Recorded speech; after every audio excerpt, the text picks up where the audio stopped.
stress strain relationship we were doing.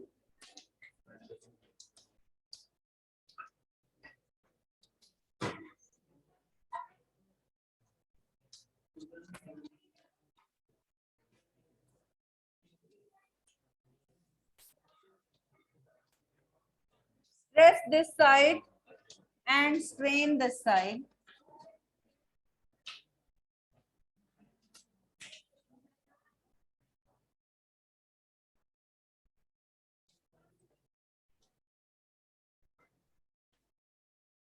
मिल गया?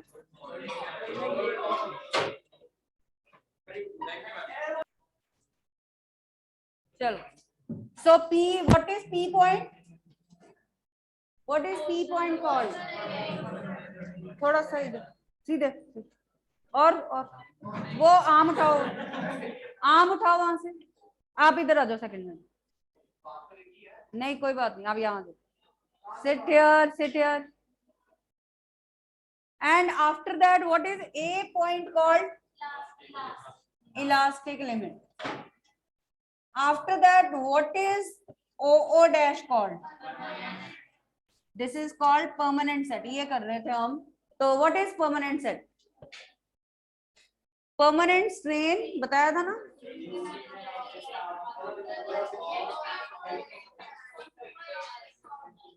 अब एक जना सुना दो अच्छे से. सुनाओ.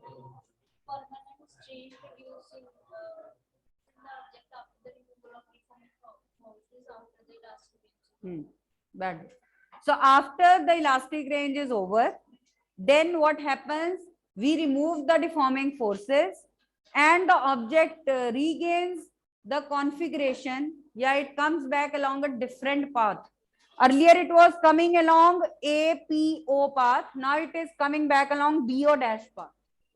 So this permanent strain after the elastic range is over, on removal of deforming forces, that permanent strain produced in the body is called permanent set. ठीक है? तो ये permanent deformation produced in the object, in the wire.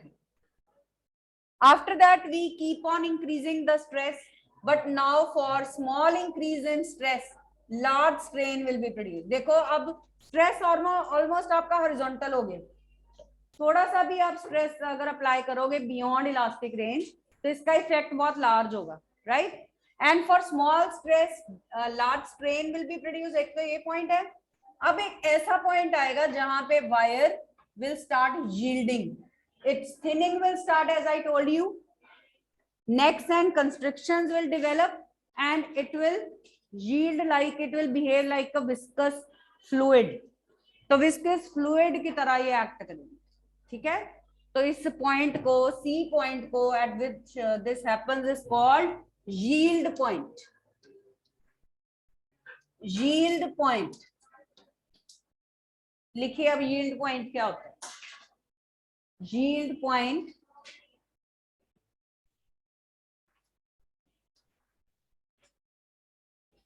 लिखो. It's a point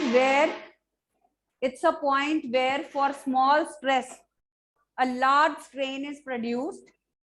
For small stress, a large strain is produced.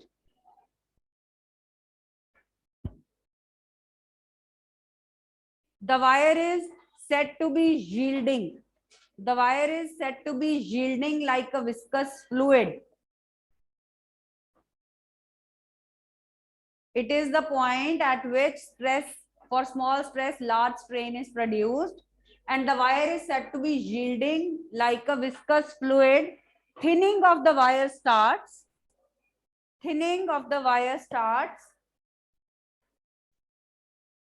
And necks and constrictions develop. Necks and constrictions develop. Necks and constrictions develop.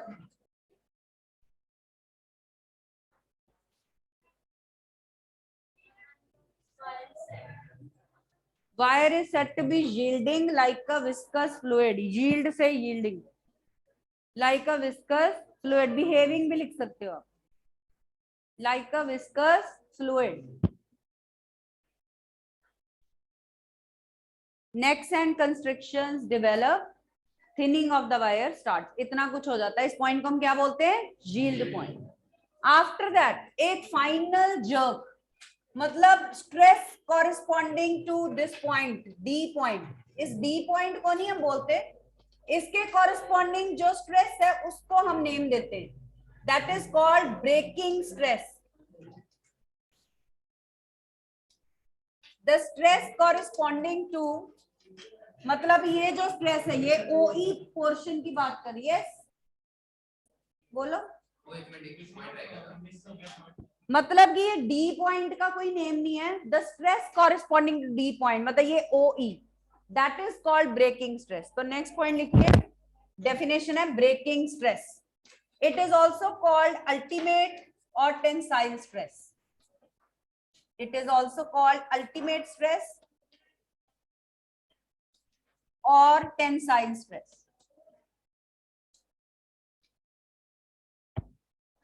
तो आप लिखोगे the stress corresponding to the point, that is called breaking stress. And होता क्या है?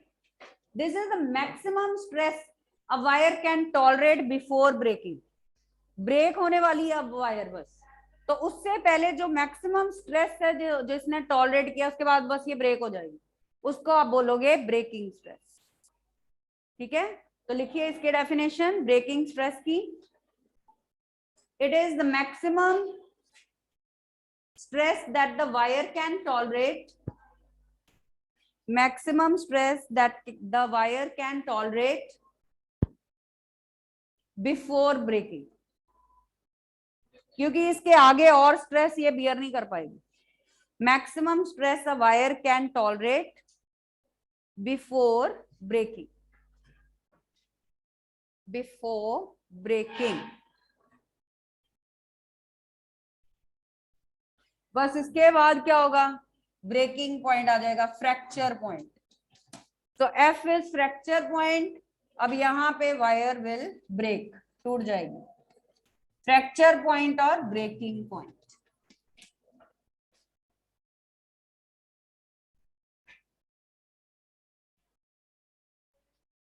ठीक है, final jerk दिया आपने, उसके बाद बस वायर टूट गई।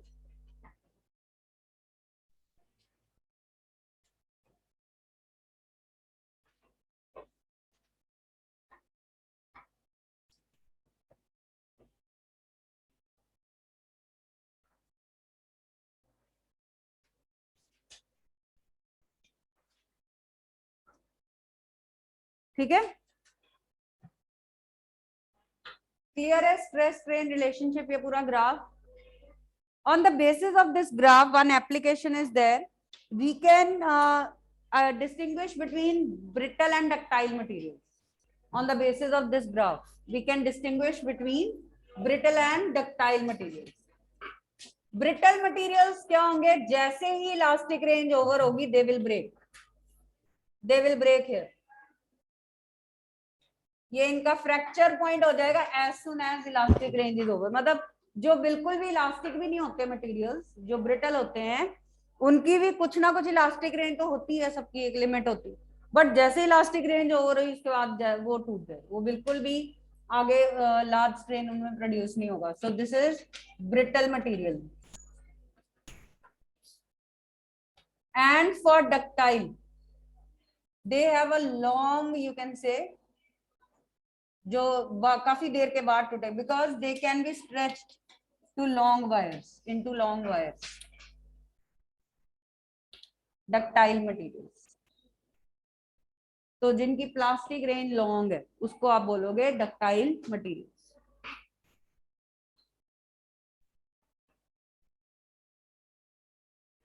Then we have 2-3 terms related to elasticity, directly covered नहीं है बट हम कर लेते हैं उसको। Elastic fatigue and elastic after effect, दो टर्म्स हैं।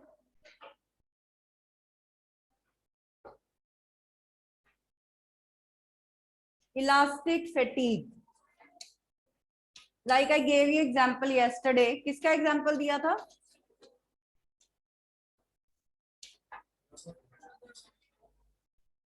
इलास्टिक फैटीग में नहीं, रबर तो ठीक है, होता क्या है इसमें?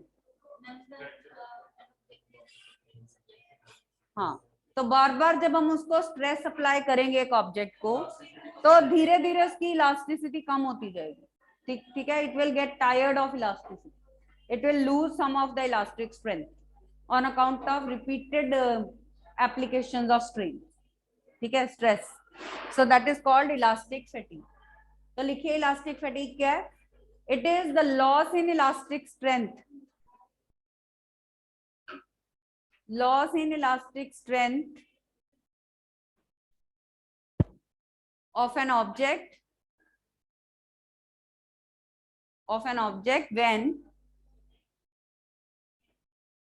when it is subjected to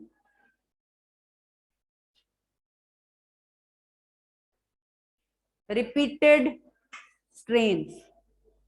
When it is subjected to repeated strains. तो एग्जाम्पल लिख लो. For example, a bridge is declared unsafe after long use. A bridge is declared unsafe after long use. For example, a bridge is declared unsafe after long use.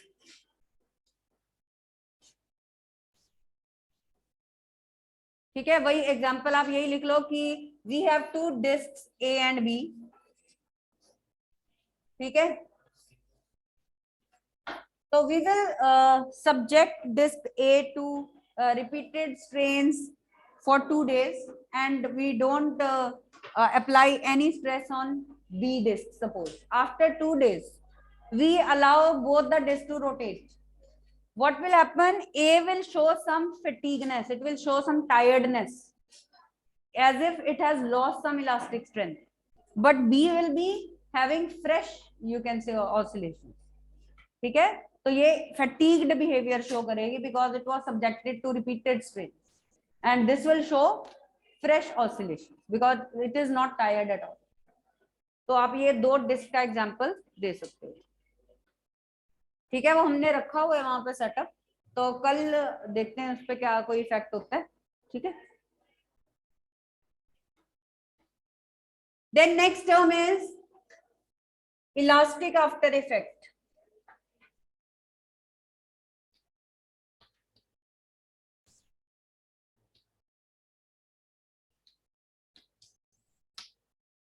Elastic after effect. अब मैंने आपको बताया था कि for example हमने glass को super cool कर दिया, मतलब मेल्ट कर दिया, तो it will take hours to come back to original configuration. बहुत टाइम लगेगा इसको कूल होने में. ठीक है, मतलब कि कोई सब्सटेंस है, depends upon different substances, their internal structure of substances, कि जब हम उन पे डिफॉर्मिंग फोर्सेस अप्लाई करते हैं देन सब्सिक्वेंटली रिमूव कर देते हैं, then some objects they instantly come back to the original configuration, but some take a lot of time to come back to the original configuration. So this time delay in regaining original configuration, that is called elastic after effect. तो इसका मतलब glass का after effect बहुत large है और rubber का elastic after effect बहुत ही small है. ठीक है, रबर तो एकदम ऑलमोस्ट इंस्टेंटली अपनी कॉन्फ़िगरेशन पे आ जाता है दोबारा से. ठीक है, so this time delay, that is called elastic after effect. तो वो कम भी हो सकता है, ज्यादा भी हो सकता है, depends upon material to material. तो लिखिए इलास्टिक आफ्टर इफेक्ट की definition.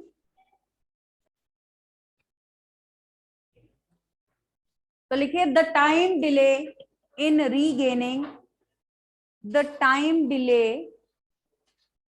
In regaining original configuration, the time delay in regaining original configuration after the removal of deforming forces, after the removal of deforming forces is called elastic after effect. The time delay in regaining original configuration after the removal of deforming forces, that is called elastic after effect. And likhiye, for example, for rubber, elastic after effect is very small, but for glass it's very large. दो example लिख दो. contrasting.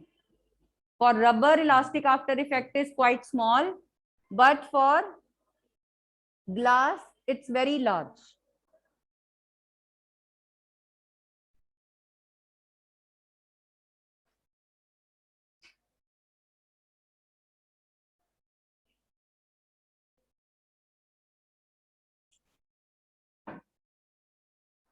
Okay. Now, next conceptual question, write down.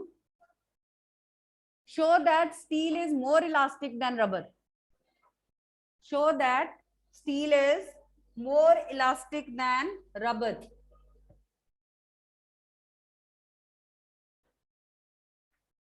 So let us take steel on one hand and rubber on the other hand.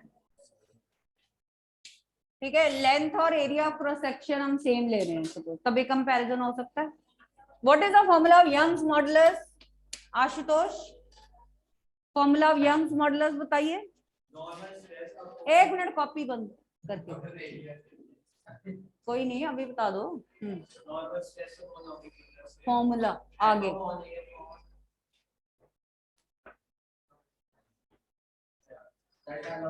वो पढ़ा नहीं ना गया.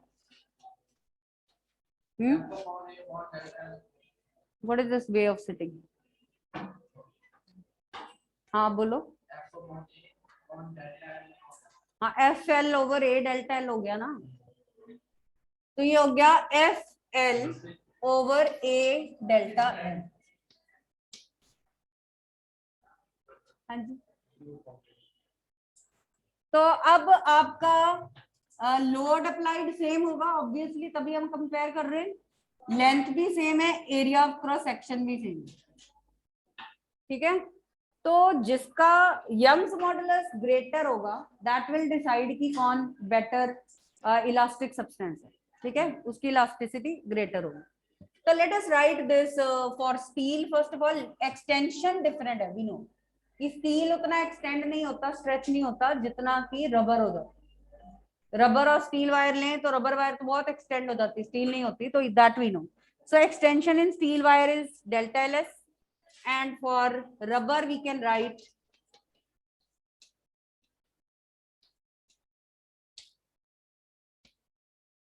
dividing. बाकी सब कुछ कैंसल आउट हो जाएगा. right now, because extension in rubber is greater than that of steel wire, ये इससे ग्रेटर है तो ये इससे ग्रेटर हो जाएगा. Therefore, Young's modulus of steel must be greater than that for rubber. So this proves that steel is more elastic than rubber because it's having higher Young's modulus. Young's modulus for steel is about 2 into 10 raised by 10 Newton per meter square.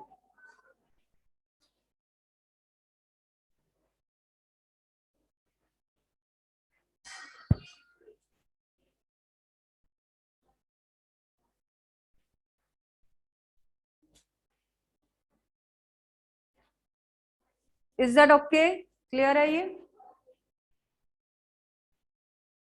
Now, what is the effect on elasticity of solids on heating? Next, क्या effect होगा elasticity पे अगर हम heat कर दें एक material को? हाँ, देखो हीट करने से जो कॉइल्ड स्ट्रक्चर्स हैं, स्प्रिंग्स हैं, उनकी इलास्टिक मतलब जो स्ट्रेचिंग पावर है कम होगी कि ज्यादा होगी? कम हो जाएगी. तो elasticity will reduce. Elasticity of a solid decreases on heating. Elasticity of a solid decreases on heating because it will affect their coiled structure. Heating will affect their coiled structure. एक spring है suppose हमारे पास, तो हम उसको heat कर दें तो उसकी इलास्टिसिटी कम ही हो जाएगी.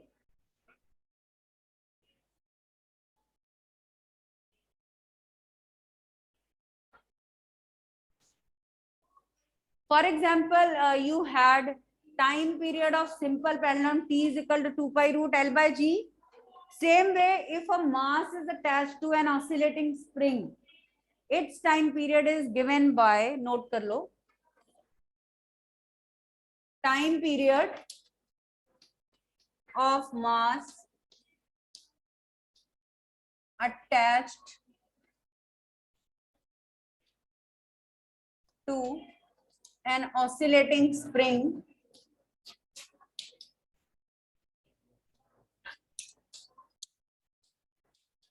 is given by T is equal to 2 pi root m by k, where you know what is k? Spring constant. K is spring constant here, m, और इसको बेसिकली हम कैसे कह देते हैं? T is 2 pi under the root inertia factor over spring factor, इसको ऐसे बोल देते हैं.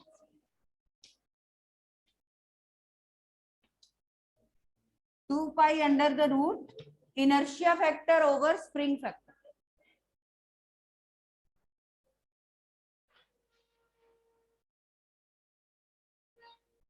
ये basic formula.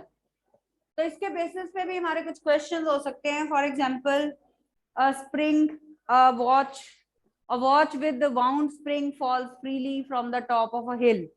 Will it give correct time after it reaches the ground? एक वॉच गिर जाती है हिल से, तो उसमें सिस्टम वही स्प्रिंग वाउंड स्प्रिंग का सिस्टम है, तो क्या ये करेक्ट टाइम देगी आफ्टर दैट? नहीं देगी. हाँ, I expected these kind of answers कि टूट जाएगी, वो मिलेगी नहीं. हाँ, ये तो एक्सपेक्टेड है, पर सपोज कर लो ये ऑप्शन में है ही नहीं है, फिर क्या करोगे? हाँ, एज्यूम कर लो कि सही सलामत वो पहुंच गई है बॉटम पे. अब बताओ, will it give correct time during free fall? चलो ये बताओ, will it give correct time during free fall? No. Slow हो जाएगी, फास्ट हो जाएगी, क्या हो जाएगा? व्हाट डू यू से?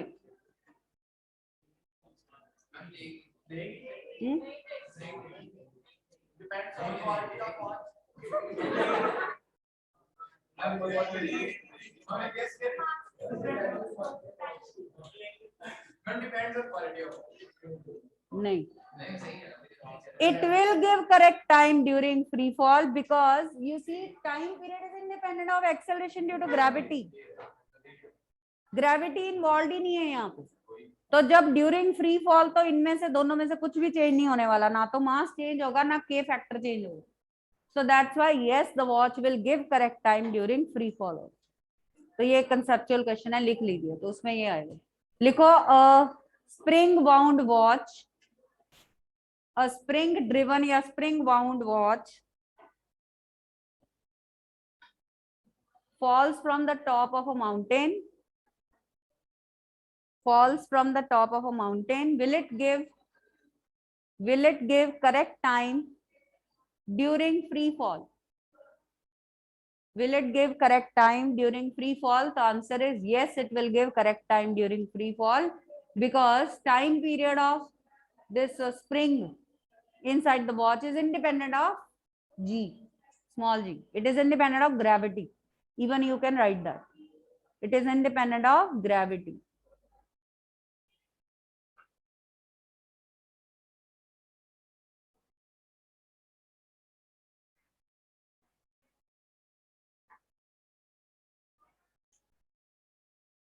ठीक है, तो वो ग्रेविटी पे डिपेंड ही नहीं करता.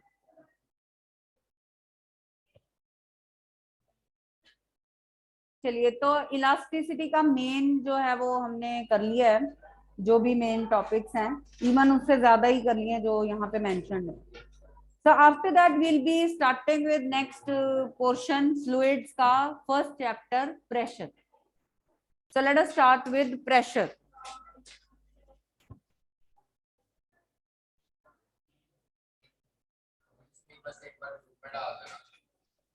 मेरे को याद करा देना फिर डाल दूंगी.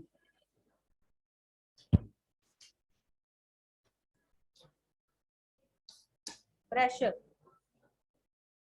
तो सबसे पहले तो solid pressure. If we talk about solid pressure, 9th में आपने किया हुआ है बिगिनिंग. ये pressure is force upon area. And what is this force called? Thrust. Liquids के, फ्लूइड्स के केस में फोर्स को हम थ्रस्ट कहते हैं. ठीक है, चलो पहले हम सॉलिड प्रेशर की बात करें, then we'll come to hydrostatic pressure. तो pressure is force upon area. So many applications you did of this concept, like school bags have wide straps. It is difficult to walk with high-heeled shoes. It is easier to cut an apple with a sharp knife than with a blunt knife. इन सभी में यही होगा कि area कम है तो pressure ज्यादा है, vice versa. For example अगर हमारे पास शार्प नाइफ है तो tip area of the tip is small, so large pressure will be exerted on the apple and it will be cut easily, effectively. जल्दी कटता है वो कैसे? वही तो कह रहे हैं कि ब्लंट नाइफ से जल्दी नहीं कटेगा, शार्प नाइफ से इजीली कट जाए. यही तो क्वेश्चन है. नहीं, आपको आपने काट के देखा ही होगा, ये तो है ना. तो मम्मा से नहीं, खुद कटवा काट के देखना इसको, है ना. तो जो शार्प नाइफ है उससे तो ऑब्वियसली कोई भी चीज इजीली कट हो जाएगी, ब्लंट नाइफ से इजीली कट नहीं होगी. ये तो अंडरस्टूड है. तो यहाँ पे यही वाला कॉन्सेप्ट है. हाँ तो ज्यादा ही लगाना है. हाँ ज्यादा प्रेशर से ही तो इजीली कटेगा.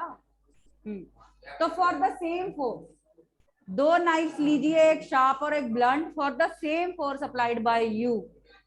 ठीक है, कौन सा इजीली कट होगा? जो शार्प नाइफ से कट है. ठीक है.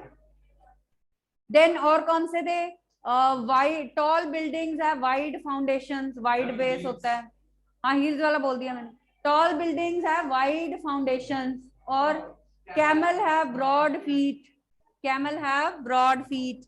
Wooden sleepers are laid below the railway tracks.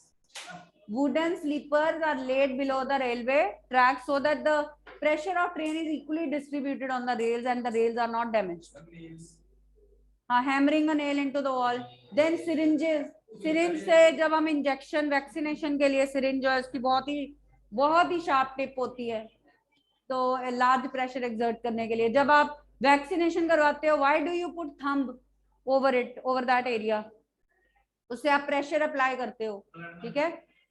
तो हाँ जी, हाँ तो what is the physics behind, वही ना, यही फिजिक्स है उसके बिहाइंड. तो थोड़ा थोड़ा हिंट लिख लो एग्जांपल्स का. हिंट लिख लीजिए. School bags have wide straps, all based on the same formula. School bags have wide straps, easy to cut an apple with a sharp knife.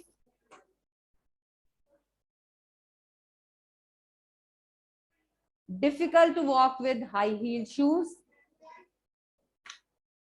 sandals. Tall buildings have wide bases. उसको high heel ही बोलते हैं, toll heal थोड़ी बोलते हैं. हाँ बताओ, चलो बताओ. एल्मीरा का क्या? एल्मीरा का क्या एग्जांपल? वो तो पूरी की पूरी ऊपर से नीचे तक वाइड है.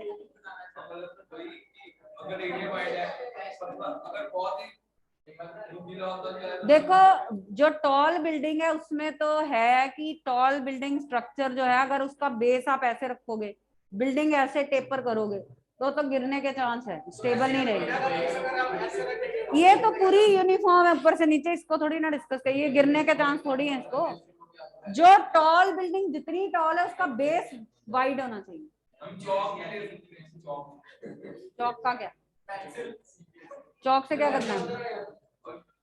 अगर मोटा होता तो भी मैं लिख ही लेती इसे. खराब कैसे होता? मतलब सिरिंज जितना, मतलब सिरिंज जितना पतला होता है चौक.